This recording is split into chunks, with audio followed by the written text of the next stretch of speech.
신약성경 142면 요한복음 1장 6절부터 18절까지의 말씀, 이 말씀을 통해 하나님의 음성을 들으시기 바랍니다. 하나님께로부터 보내심을 받은 사람이 있으니 그의 이름은 요한이라. 그가 증언하러 왔으니 곧 빛에 대하여 증언하고 모든 사람이 자기로 말미암아 믿게 하려 함이라. 그는 이 빛이 아니요 이 빛에 대하여 증언하러 온 자라.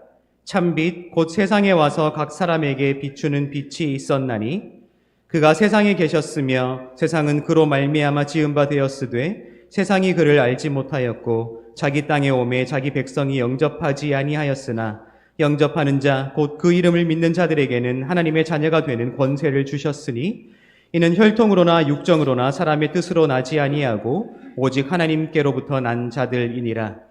말씀이 육신이 되어 우리 가운데 거하심에 우리가 그의 영광을 보니 아버지의 독생자의 영광이요 은혜와 진리가 충만하더라.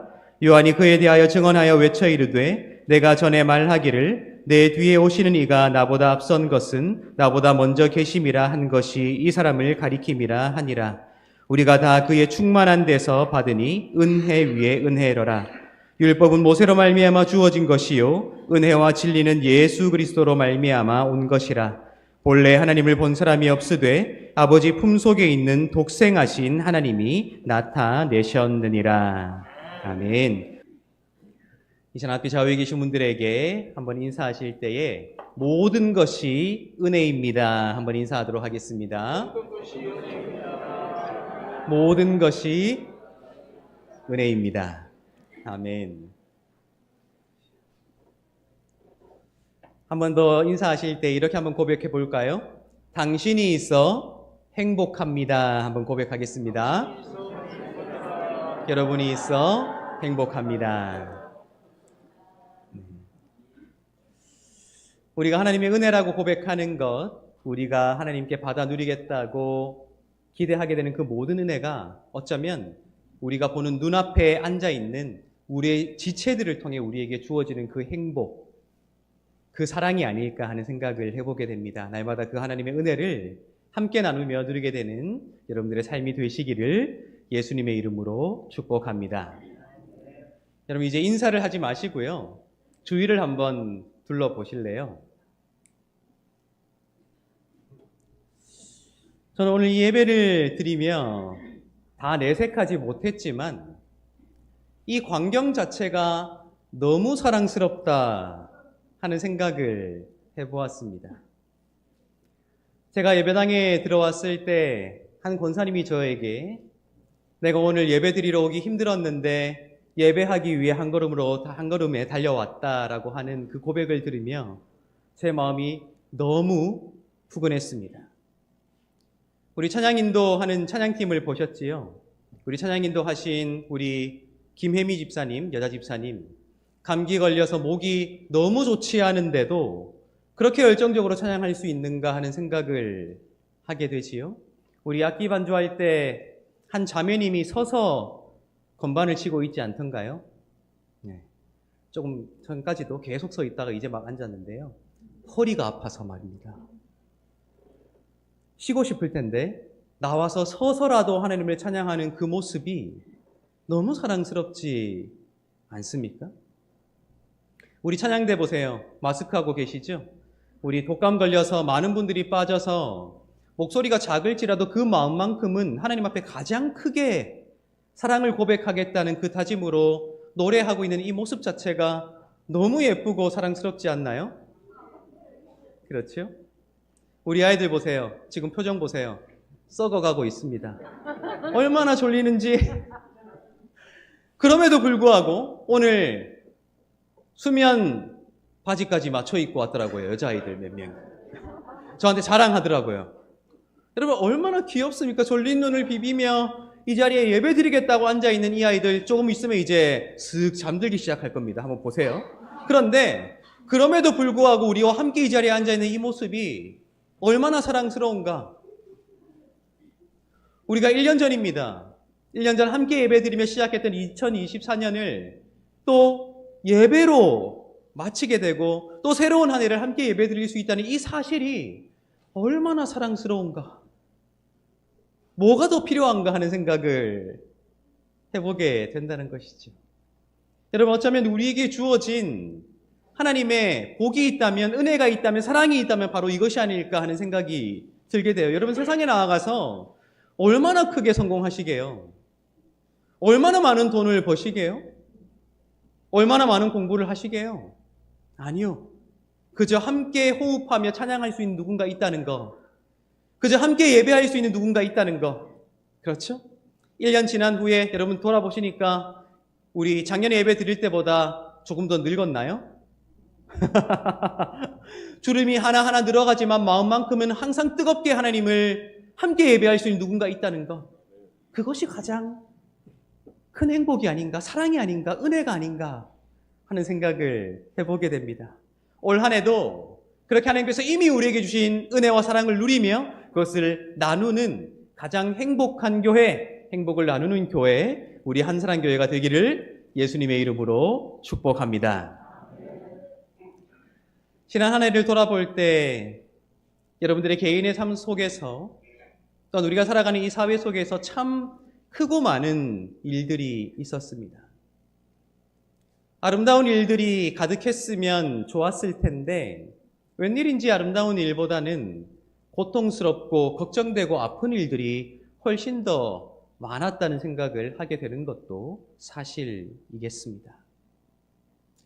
그런데 여러분들은 여러분들의 삶에 찾아오는 수많은 고난들과 아픔들과 수많은 감정들, 생각들, 복잡한 삶의 문제들을 만날 때 그것을 어떻게 치료해 나아가시나요? 혹시 지금 여러분들 마음이 복잡하세요? 지금 큰 고난을 만나셨습니까? 지금 마음이 아프세요? 걱정거리가 있으세요? 혹시 그러한 것들이 있을 때 여러분들은 어떻게 그러한 것들을 정리해 나아가는가 하는 질문입니다. 모든 것을 잊으면 좋겠죠? 모든 것을 빨리 흘려보낼 수 있으면 좋겠죠? 그래서 아팠던 기억들은 모조리 사라지고 행복했던 기억들만 붙잡을 수 있으면 좋겠는데 애석하게도 우리의 삶은 그 아픈 기억들도 고스란히 우리 머릿속에 새겨지게 되고 우리의 마음속에 흔적이 되어 남게 되더라 하는 것입니다. 그런데 우리가 기억해야 하는 것은 우리의 삶에서 발견하게 되는 사소한 진리가 우리가 어떻게 우리 삶에 찾아오는 고난들을 이겨낼 수 있는 원리로 작용하는가 하는 것을 우리가 발견할 때가 있다 하는 것입니다. 여러분 상상해 보시기 바랍니다. 맑고 투명한 물 한 컵을 받아 놓았습니다. 생각만 해도 시원하게 마시고 싶지요. 혹시 더워서 따뜻하게 데워 드시고 싶으신가요? 추워서? 어쨌든 그것이 뜨겁든 차갑든 맑고 깨끗한 투명한 물이 한 컵이 있는 거예요. 그런데 거기 잉크 한 방울이 떨어지게 되면 그 물이 어떻게 되나요? 잉크만큼 진하진 않지만 그 물이 더럽혀집니다. 약간 푸른 빛을 띠기도 하고 사람이 마실 수 없는 물이 됩니다. 그렇다면 그 컵 안에 담긴 그 물을 어떻게 깨끗하게 만들 수 있을까요? 물 안에 떨어진 그 잉크를 퍼내기 위해서 한 숟갈 한 숟갈 퍼낸다면 그 떨어진 잉크만큼의 물을 퍼내면 다시 그 물이 깨끗해지나요? 아니요, 절대로 깨끗해지지 않습니다. 그 물을 깨끗하게 만들기 위해서는 그 컵에 담긴 물의 양만큼이나 새로운 물을, 깨끗한 물을 다시 채워 넣어야 한다는 것을 우리는 너무나도 잘 알고 있습니다. 우리의 삶 역시 마찬가지입니다. 어려운 일들이 찾아오게 되어 있지요. 고난을 당하게 되어 있습니다. 아픔을 겪게 되어 있어요. 때로는 어지럽고 때로는 잊고 싶은 일들이 우리에게 찾아오게 되어 있습니다. 잊혀지지 않아요. 마음에 상처가 됩니다. 머릿속에 복잡하게 그것이 기억되어 있어요. 그러나 우리가 그것을 잊을 수 없다면, 그것을 덜어낼 수 없다면, 이미 흉터로 남아버린 그 상처를 우리가 제거할 수 없다면 그것을 치료하는 방법은 한 가지밖에 없습니다. 무엇입니까? 아팠던 기억을, 상처 남았던 그 흔적들을 생각할 겨를 없이 더 행복한 것으로, 더 아름다운 것으로, 더 사랑스러운 것으로, 더 즐거운 것으로 우리의 마음을 채워나가는 방법밖에 없다는 것을 우리는 이미 알고 있다 하는 거예요. 오늘 우리가 읽은 말씀도 바로 그러한 원리를 우리에게 가르쳐 주지 않을까요? 오늘 우리가 읽은 말씀은 예수께서 이 땅에 오심이 어떠한 의미가 있는가 하는 것을 우리에게 몇 가지 단어들을 통해 잘 요약해 주고 있습니다. 놀랍게도 요한복음 1장 1절은 예수를 어떤 존재로 묘사하고 있습니까? 우리 1절을 한번 읽어보도록 하겠습니다. 오늘 읽지는 않았지만 1절을 함께 읽겠습니다. 태초에 말씀이 계시니라. 이 말씀이 하나님과 함께 계셨으니 이 말씀은 곧 하나님이시니라. 아멘. 태초에 하나님과 함께 계셨던 말씀, 그 말씀이 곧 하나님이라 하는 그 말씀을 누구를 가리키기 위해 선택한 단어일까요? 예수입니다. 이 땅에 육신을 입고 오신 그분이시지만, 그래서 고난당하시고 피 흘리시고 죽으신 분이시지만, 그분은 말씀으로써 우리 곁에 찾아오신 분이시다 하는 것을 말씀이라는 단어를 통해 우리에게 계시해 주고 있습니다. 또한 오늘 이 말씀에서 예수에 관한 중요한 정보를 빛이라는 단어를 통해 우리에게 제공해 주고 있지요. 우리 8절부터 10절을 한번 읽어보도록 하겠습니다. 8절부터 10절입니다. 함께 읽겠습니다. 그는 이 빛이 아니요 이 빛에 대하여 증언하러 온 자라. 참 빛 곧 세상에 와서 각 사람에게 비추는 빛이 있었나니 그가 세상에 계셨으며 세상은 그로 말미암아 지은 바 되었으되 세상이 그를 알지 못하였고. 아멘. 그는 이 빛이 아니다. 그가 누구입니까? 바로 세례자 요한입니다. 그는 단지 빛에 대하여 증언하러 온 자일 뿐이다 하는 것을 나타내고 있죠. 그러나 참 빛이 아닌 그가 먼저 왔으되 참 빛이신 분이 우리에게 찾아왔다라고 말하고 있죠. 누구십니까? 바로 우리가 그리스도로 고백하고 있는 예수시다. 참 빛 곧 세상에 와서 각 사람에게 비추는 빛이 있었다.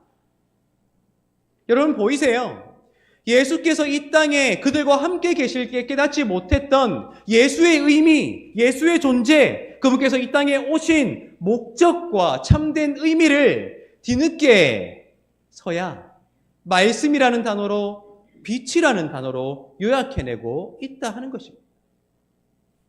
수많은 거짓 진리들이 판을 치는 세상 가운데 참된 진리의 말씀으로 이 땅에 오신 예수, 세상에 저마다 내가 빛이다, 내가 세상을 아름답게 만들 수 있다, 내가 세상을 비출 수 있다 주장하는 수많은 사람들이 있었지만 그것이 아니라 참된 빛으로 이 땅에 오신 예수, 그러므로 우리가 하나님의 말씀을 들을 뿐만 아니라 보게 되었고 그분께서 비추시는 그 빛 가운데로 걸어 나아갈 수 있음을, 그러므로 우리가 그분을 통해 하나님을 믿음으로 세상으로부터 난 자가 아니라 하나님께로부터 난 자, 즉 하나님의 아들이자 하나님의 딸로 살아갈 수 있게 되었다 우리에게 증언함으로 예수의 의미를, 그분이 이 땅에 오신 의미를 우리에게 이러한 단어들을 통해 계시하고 있다 하는 것입니다. 그런데 저는 오늘 이 말씀 가운데 유독 눈에 띄는 한 구절이 있더라고요. 여러분들 혹시 그 구절이 없으셨습니까? 우리가 오늘 참 많은 구절을 읽었잖아요. 6절부터 18절이라는 긴 말씀을 읽었는데 여러분들 마음에 확 와닿는 구절이 없었나요? 저는 특별히 16절이 눈에 확 들어오더라고요. 우리 16절을 다시 한번 읽어보도록 하겠습니다. 16절입니다. 우리가 다 그의 충만한 데서 받으니 은혜 위에 은혜로라 라고 되어 있어요. 여러분 혹시 무슨 말인지 이해가 되세요? 잘 보세요. 우리가 다 그의 충만한 데서 받았대요. 그 충만이 무엇이냐면 14절입니다. 잘 보세요.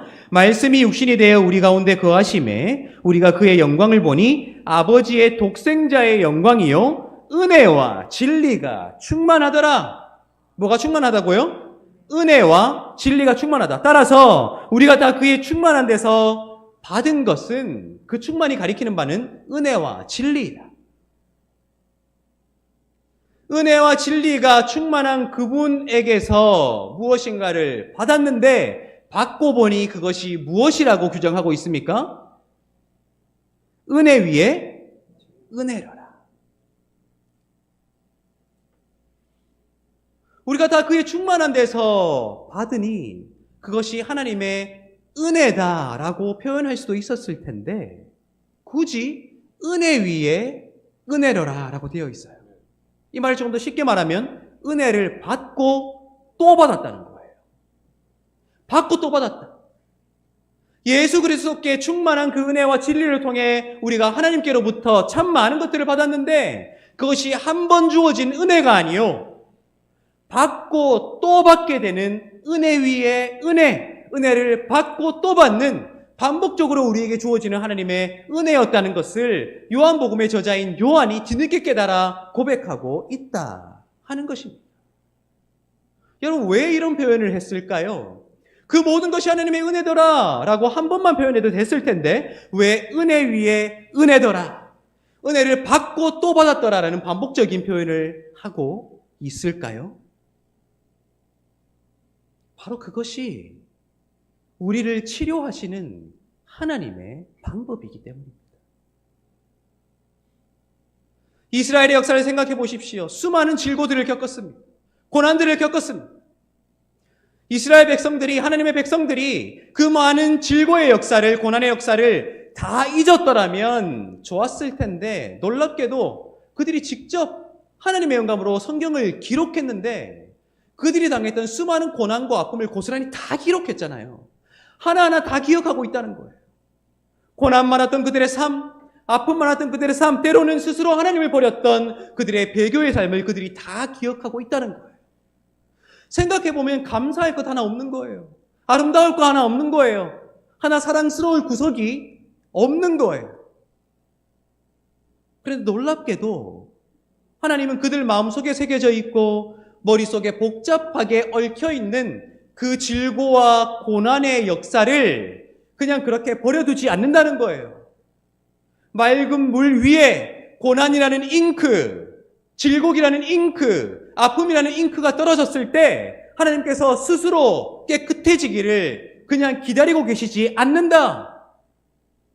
오히려 이스라엘 백성들의 역사와 마음과 믿음이라는 잉크가 떨어져 버린 그 물 위에 하나님께서 은혜를 부으시고 또 부으시고 또 부으셔서 더럽혀져 버린 물과 같은 그들의 마음을 상처가 가득하도록 아픔이 가득하도록 버려두지 않고 오히려 하나님의 은혜로 넘쳐나도록, 그래서 온전히 깨끗해지도록, 그래서 이제는 더 이상 아픔을 더 많이 기억하거나 고통을 더 많이 기억하는 것이 아니라 하나님의 은혜를 기억하기에도 바쁠 만큼 하나님께서 은혜 위에 은혜를, 반복적인 은혜를 그들에게 부어주셨다. 그것이 예수께서 이 땅에 오신 목적이었노라 깨달은 요한이 오늘 이 말씀을 통해 우리에게 깨우쳐주고 있다 하는 것입니다. 여러분, 우리가 2024년을 보냈습니다. 다사다난이라는 말로는 다 표현할 수 없을 만큼 참 많은 일들이 있었습니다. 그런데 불과 몇십 분 전에 그 다사다난했던 시간들, 우리가 살아왔던 그 시간들이 여전히 우리 마음속에 새겨져 있는데 우리는 새해라고 불리는 2025년을 시작했어요. 여러분, 이 새해가 시작되면 자동으로 우리 마음이 치료가 되나요? 고통이 사그라드나요? 아픔이 잊혀지나요? 아니에요.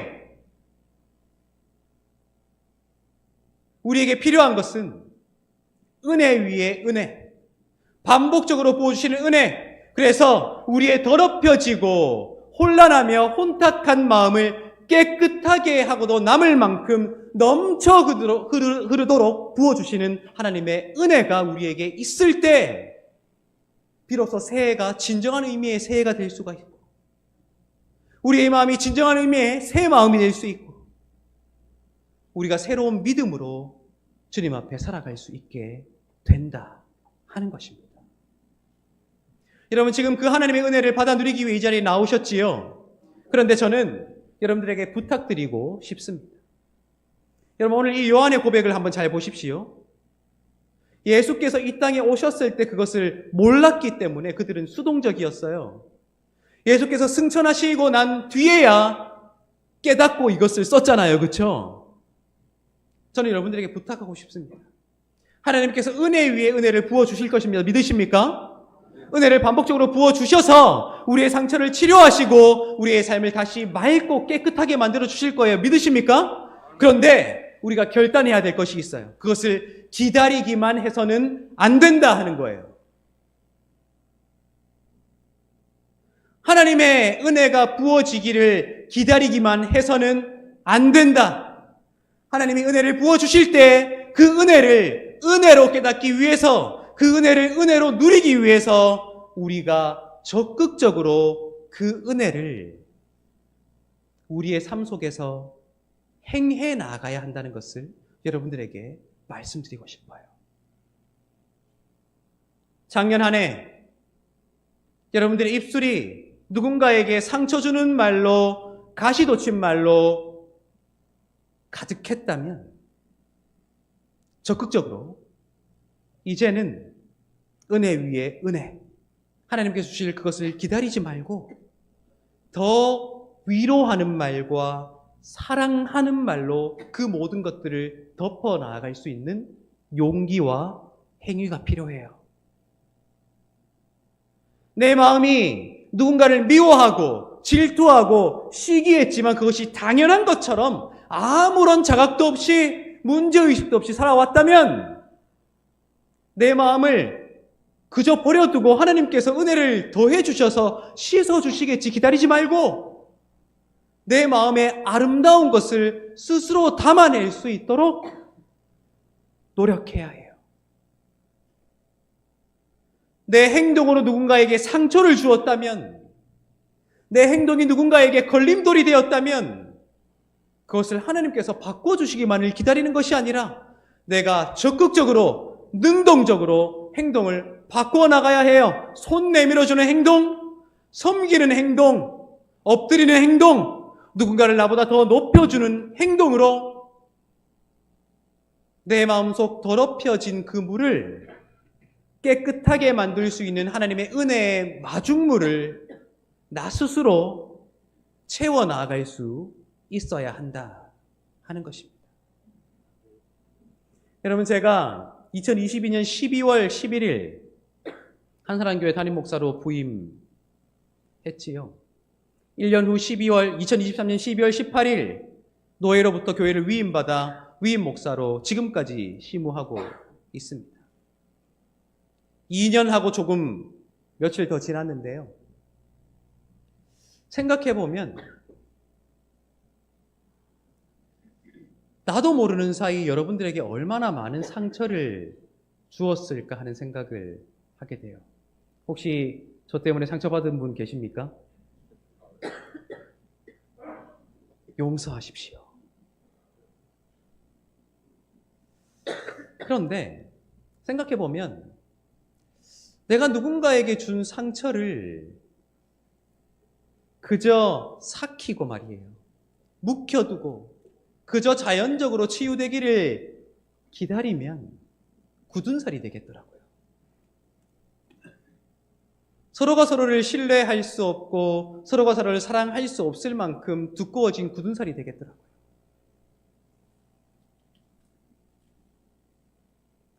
무엇을 해야 할까?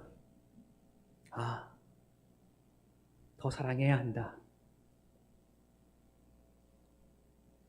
이미 누군가의 마음속에 생겨진 상처를 내가 꿰매줄 수 없다면 그것을 깊이 들여다보지 않아도 될 정도로 더 큰 사랑으로 그것을 덮어주어야 되겠다. 더 많은 섬김으로 그것을 씻어주어야 되겠다.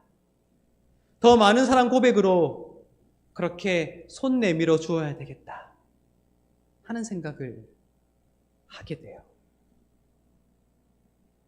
우리 모두가 마찬가지 아닌가요? 우리는 연약하지요.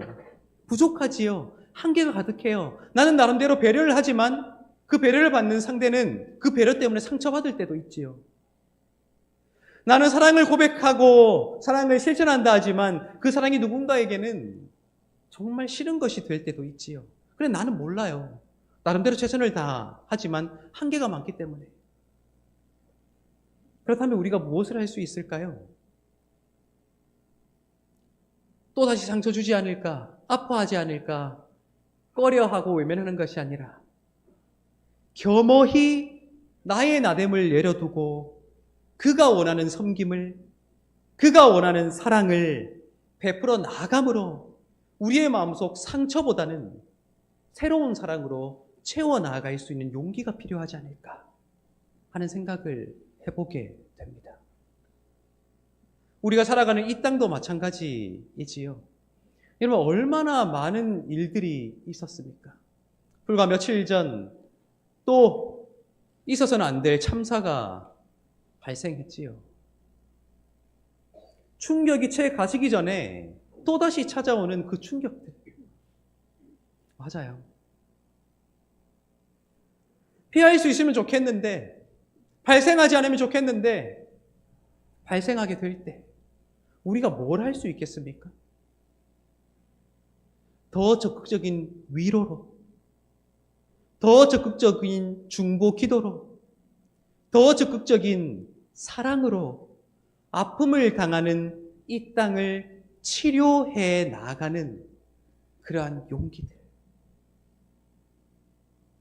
어쩌면 오늘 이 말씀이 그의 충만한 데서 받으니 은혜더라 라고 하지 않고 은혜 위에 은혜로라, 은혜를 받고 또 받았도다 라고 하는 이유가 바로 거기 있지 않을까 하는 생각을 해보게 됩니다. 여러분, 우리 앞뒤 좌우에 계신 분들에게 한번 그렇게 고백할까요? 우리 더 큰 사랑으로 채워나갑시다. 고백합시다. 더 큰 사랑으로 채워나갑시다. 다시 한번 고백할 때 제가 더 사랑하겠습니다. 한번 인사하겠습니다. 다시 한 번만 더. 제가 더 다정하게 다가가겠습니다. 인사합시다. 제가 더 다정하게 다가가겠습니다. 살다 보니 그렇게 되었다는 핑계, 살다 보니 무뎌지게 되었다는 변명, 아니요. 이제 그 굳은 살을 버려내세요. 아까 전에 제가 예배당에 처음 들어왔을 때 저를 보신 분이 계신지 모르겠어요. 제가 예배당에 들어왔다가 제가 보통 제가 보기에 오른쪽, 여기 장로님들 계시는 쪽에 보통 앉거든요. 그쪽으로 가려고 하다가 반대쪽으로 발걸음을 옮겼어요. 근데 가다가 다시 주춤하고는 이쪽으로 왔습니다. 왜 그랬는지 아세요? 마치 갈 길을 알지 못하는 사람처럼 헤맸습니다. 왠지 아세요? 들어왔는데 누군가 아름다운 한복을 입고 뒷자리에 앉아 있는 거예요. 제 아내였어요. 한 해 동안 남편으로서 때로는 무뚝뚝하고 상처 주었던 제 자신이 생각나면서 가서 머리 한번 쓰다듬어 주고 와야지 하고 가다가 여러분들이 보면 질투하실까봐 주춤하고 다시 제자리에 돌아왔습니다. 이 말씀을 드리는 이유는 우리에게 바로 그런 용기가 필요하지 않을까요? 다정함으로 채워나갈 때에 굳어진 우리의 마음이 치료될 수 있다. 이제는 어색해져 버린 그 사랑을 내 배우자에게, 내 자녀에게 다시 하기 시작할 때 우리 마음이 치료될 수 있다. 그렇게 우리가 아름다운 것들로 우리의 삶을 채워나가기 시작할 때 우리 모두의 상처가 치료될 수 있다. 그래서 저 앞으로도 더 적극적으로 표현할 거예요. 여러분 질투하지 마시고. 질투나시면 여러분들 그렇게 하시면 돼요. 여러분들 아내에게, 남편에게, 자녀에게 그렇게 하시면 돼요. 은혜 위에 은혜로라. 제 아내에게 뿐만 아니라 제가 그 은혜의 마중물이 될 수 있다면 저도 여러분들에게 더 가까이 다가갈 거예요. 주일 예배 마치고 식사할 때 저를 피하지 마시고요. 한 칸 띄고 앉지 마시고요. 저를 부담스러워하지 마십시오. 제가 다가가는 것만큼 여러분들도 저에게 다가와 주세요. 그렇게 우리가 서로 세워가며 치료해 나가야지요. 그렇죠? 2025년 여전히 우리 마음속에는 복잡한 일들도 있고 상처도 있고 고난도 있습니다. 그러나 우리가 2025년 12월 31일 다시 송구 영신 예배를 드리러 모였을 때 그때 주름 한 줄이 더 생겨 있을 겁니다. 1년 더 살았기 때문에. 그때 그 주름은 울었기 때문에 생긴 못난 주름이 아니라, 인상 썼기 때문에 생긴 못난 주름이 아니라, 웃었기 때문에 예쁘게 생긴 주름이 되면 좋겠어요. 그렇게 서로가 서로를 더 사랑하고 더 다정하게 대해주며 서로를 위로하며 하나님께서 우리에게 반복적으로 채우고 또 채워 완전히 깨끗해질 때까지 부어주시는 그 은혜를 우리가 받아 누릴 때까지 나 자신이 먼저 마중물이 되어 서로를 세워줄 수 있는 저와 여러분들의 삶이 되시기를 예수님의 이름으로 축복합니다. 기도하겠습니다.